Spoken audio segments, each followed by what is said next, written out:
이 악명 높은 젠더 쓰나미가 어디서 멈출지 알 수가 없습니다. 결국 예수님 오시는 날까지 악은 더 창궐하겠죠. 우리가 꿈꾸는 세상은 그래서 예수님이 다시 오시는 새 하늘과 새 땅입니다. 더 힐이라는 매체에서 30여 개국의 사람들을 조사를 했는데요. 전 세계 인구 가운데 9% 넘는 사람들이 LGBT, 이른바 성소수자라고 발표를 했습니다. 물론 이 통계가 정확한 것이냐 논란의 소지는 있습니다만은 분명한 것은 급속도로 늘고 있는 건 부인할 수 없는 거예요. 자, 이 LGBT 숫자가 10명 중에 1명꼴이라는 얘기인데요. 특히나 97년 이후에 태어난 MG 세대의 경우에는 그 이전의 X세대에 비해서 2배가량 LGBT 비율이 높고요. 또 그 이전 세대, 베이비 부머라든가 또 X세대에 비해서는 4배가량 높다고 합니다.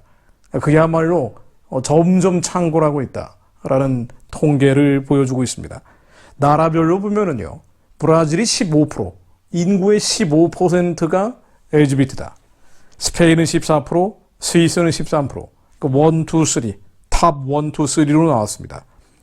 영국은 12%고요. 미국이 10%, 한국은 어느 정도 될까요?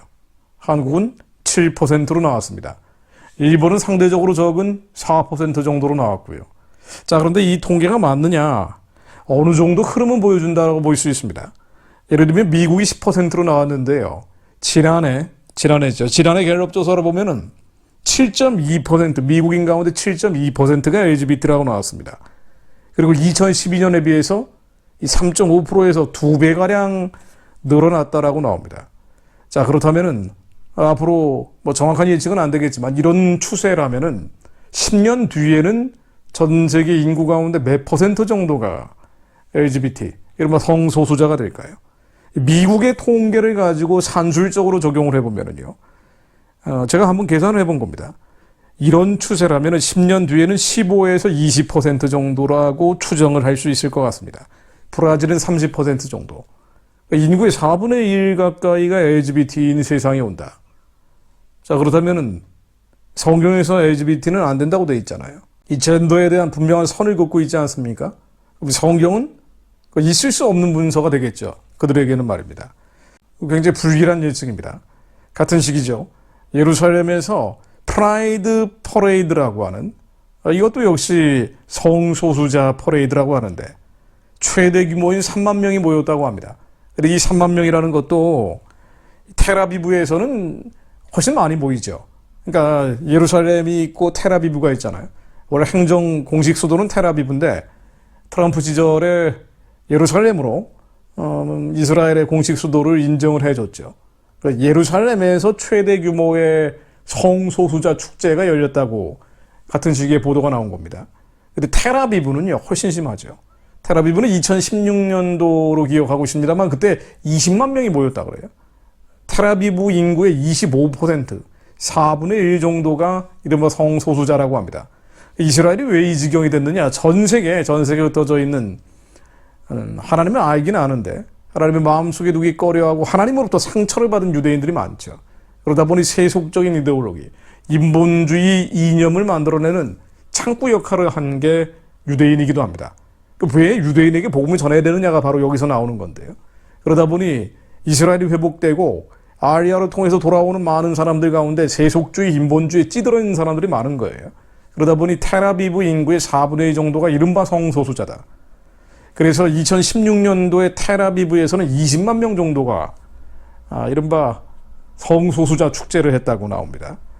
이게 참이죠. 자, 또 같은 시기입니다. 이게 연쇄적으로 나오고 있는 뉴스들인데요. 유럽연합의 라트비아라는 나라가 있습니다. 예전에 소련이었던 지역이죠. 이 라트비아의 대통령이 역사상 처음으로 성소수자, 게이 출신인 사람이 당선이 됐습니다. 물론 이건 국민투표로 된 건 아니고요. 100명의 국회의원들이 간접 선거로 대통령을 선출한다고 하는데 의원내각제로 알고 있습니다. 그러니까 상징적인 인물이죠, 대통령은. 그렇다 하더라도 이 사람의 목표가 동성결혼을 합법화하겠다. 라트비아는 물론 유럽 전 세계에 이른바 젠더 혁명의 물결을 일으키겠다라고 하는 사람이에요. 이런 사람이 대통령이 된 겁니다. 자, 이건 이제 어떻게 봐야 될 것인지. 이게 심각한 상황이고 불길한 예측들인데요. 뭐 이런 뉴스 자꾸 봐봐야 마음만 상하는데, 그럼에도 불구하고 우리가 몇 가지 포인트를 지적할 필요가 있습니다. 첫 번째는요, 이 세속주의 인본주의자들이 이런 뉴스를 통해서 무엇을 노리고 있느냐예요. 바로 믿는 자들의 패배감입니다. 이 젠더는 거스를 수 없는 대세다. 전 세계적인 흐름이기 때문에 여기에 편승하든가 아니면 당신들은 배제될 것이다. 이런 느낌을 주도록 뉴스를 만들어내는 거예요. 그래서 과장을 하죠. 예를 들면 이런 여론조사도 아마 성소수자 그룹에서 더 많은 사람들이 성소수자가 됐다라는 의도성, 목적성을 가지고 설문을 하고 또 응답하는 사람들도 거기에 맞춰서 할 거라고 생각이 됩니다. 실제보다 훨씬 과장돼서 나오는 프로테이지인 건 분명해요. 분명 확산되고 범람하고 있는 것은 맞지만 그렇다고 해서 정확한 통계라고 보기는 어렵습니다. 저는 그렇게 봅니다.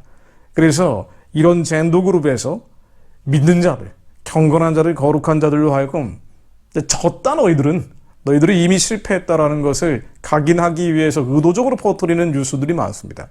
그래서 너무 놀랄 필요는 없다. 이게 첫 번째. 분명히 확산되고 범람되고 있는 건 맞아요. 그리고 앞으로도 더 많이 늘어날 것인 건 맞습니다. 예수님 오시는 날까지 더 번져갈 것이 예측이 됩니다. 그럼에도 불구하고 일단 놀라지 말자는 것 첫 번째고요. 두 번째는 주님께서 무엇이라고 말씀하셨는지 다시 주님의 말씀으로 돌아갈 수밖에 없습니다. 주님이 이렇게 명령하셨죠. 마태복음 24장 12절로 불법이 성함으로 사랑이 식어질 것이다. 마지막이 되면 불법, 하나님의 경계, 이 말씀의 경계를 허무는 일들이 점점 많아질 것이다. 대표적으로 젠더가 그 한 예고요. 뭐 이슬람의 범람이라든가 또 공산주의, 사회주의, 유물론의 범람도 마찬가지죠. 인간을 신으로 만들어버린 것이기 때문에 불법이 성할 것이다. 이게 두 번째 우리가 생각해 볼 포인트입니다. 그런데 불법이 성함으로 사랑이 식어진다고 예수님께서 말씀하시면서 뭐라고 이으셨는 거 아니에요? 말씀을 이어가셨는 거 아니에요? 그러나 끝까지 견디는 자는 구원을 얻을 것이라고 하셨습니다. 끝까지 견디는 자. 이 끝까지 견디는 자, 헬라 원역은요, 그냥 버티는 게 아닙니다. 휘포메이나스. 끝까지 견디고 참고 인내하는 것과 함께 하나님의 말씀에 따라 삶을 풀어내는 것을 의미합니다. 매우 적극적인 의미를 담고 있어요. 그래서 이런 세상의 어둠과 흑암의 쓰나미 앞에서 그냥 마냥 숨고 피하고 달아나 버리는 것이 아니라 바로 주님의 명령을 이행하고 준행하는 것을 의미합니다. 바로 그 주님의 명령이 다음 말씀에서 이어지죠. 이 천국 복음이 모든 민족에게 증언되기 위하여 온 세상에 전파되리니 그제야 끝이 오리라. 그러니까 주님께서는 불법이 성할 것인데 앞으로 세상이 끝으로 가면 갈수록 점점 악이 창궐할 것인데 하나님의 경계를 허무는 일들이 벌어질 것인데 견뎌야 된다. 휘포메이나스. 그러나 이 견디는 것은 바로 이것이다. 천국 복음이 세상 끝까지 전해져야 된다. 이 복음을 끝까지 전해야 된다. 적극적인 명령을 포함하고 있습니다. 그냥 버티는 게 아닙니다. 그냥 방어하는 게 아니에요. 공격하는 겁니다. 치고 나가는 겁니다. 이 자유의 방파제 역할만 하는 것이 아니고요. 자유의 파도가 되어 치고 나가야 된다는 것을 의미합니다. 바로 그것이 천국 복음을 증거하는 것이다. 이 세상 끝의 흐름들이 점점 심해지고 있다는 것은 우리로 하여금 예수님 오실 날이 멀지 않았기 때문에 빨리 북한을 열고 저 땅에 복음을 전해야 된다. 이 악이 번지는 속도보다 이 어둠과 흑암이 창궐하는 속도보다 더 빠른 속도로 복음을 증거해야 된다. 복음이 땅끝까지 전해질 수 있도록 북한의 2천만 동족들을 해방하고 구원하고 살려낸 자들과 함께 만주르 시베리아로 복음을 전해야 된다. 하나님이 우리에게 주시는 메시지는 바로 이 천국 복음의 증거입니다. 젠더의 쓰나미가 번져가는 속도보다 더 빠른 속도로 복음이 전해져야 됩니다. 예수님 모실 길이 예비돼야 됩니다. 그러므로 우리는 이런 뉴스들 앞에서 절망할 것이 아니고요. 낙심낙담하고 걱정, 근심, 두려움에 빠질 것이 아니고요. 두려워할 문제가 아니고요. 이미 이기신 예수 그리스도의 승리를 선포할 일입니다. 예수 그리스도의 이름으로 명하노니 북한의 우상 숭배의 진은 무너질지어다. 2천만 동족들은 해방되고 구원받을지어다. 살려낸 자들과 함께 만주로 시베리아로 복음 전하는 길이 열릴지어다. 주 예수 그리스도여 어서 오시옵소서. 주님, 저희들이 부르짖어 기도하오니 하나님 말씀으로 이 민족 가운데 임하여 주옵소서. 지금 한국에 거룩 운동을 하고 계신 분들이 거룩의 방파제를 만들며 운동하고 있습니다. 이 운동이 성공적으로 진행되게 하시고 하나님, 거룩의 방파제일 뿐 아니라 거룩의 파도가 되어 북한을 지나 땅끝까지, 예루살렘 땅끝까지 뻗어가게 하옵소서. 전 민족교회를 지켜주시며 온 세상이 악하고 음란해지고 음탕해지고 있을 때 거룩을 지켜내게 하시며 지켜내는 것에서 자족하지 않고 뻗어가게 하옵소서. 북한 우상숭배에 진 저 바알의 제단 아사라의 목상을 예수 그리스도 이름으로 평화적으로 무너뜨리고 살려낸 자들과 함께 살리기 위해 뻗어가게 하옵소서. 저희를 그렇게 사용해 주옵소서. 예수 그리스도 이름으로 기도드립니다. 아멘.